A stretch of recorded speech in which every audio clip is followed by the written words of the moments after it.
ಎಲ್ಲರ ಗಮನ ನನ್ನ ಕಡೆ ಇದೆ ಅಂತ ಗೊತ್ತಾಯ್ತು. ಹಾಗೆ ಗಮನ ಇಟ್ಟು ಕೇಳಿ.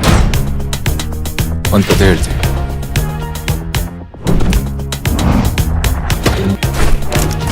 ಶಿವ ಹಚ್ಕೊಳ್ಳೋಣ.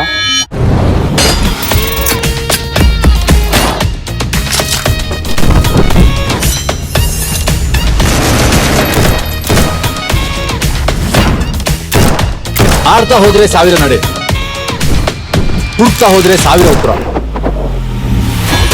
ಆದ್ರೆ ಒಂದು ಉತ್ತರ ನಿನ್ನೆ ನೋಡ್ಕೊಂಡು ಬಂದಾಗ ನೀನ್ ಕೇಳ್ಬೇಕಾಗಿರೋದು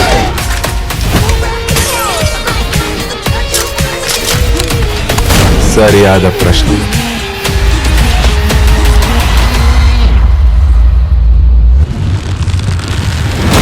ನಾಳೆ ದಿನ ನಿಮ್ ಬಗ್ಗೆ ಯಾರ್ದು ಇತಿಹಾಸ ಬರ್ತಿರೋದಲ್ಲಿ 2 ಭಾಗ ಇರುತ್ತೆ. ಒಂದು, ನೀವು ಅವನನ್ನು ಭೇಟಿಯಾಗೋ ಮುಂಚೆ, ಇನ್ನೊಂದು ನೀವು ಅವನನ್ನು ಭೇಟಿಯಾದ ನಂತರ. ಯಾರವನು? ಅವನೇ ಶ್ರೀಮನ್ ನಾರಾಯಣ.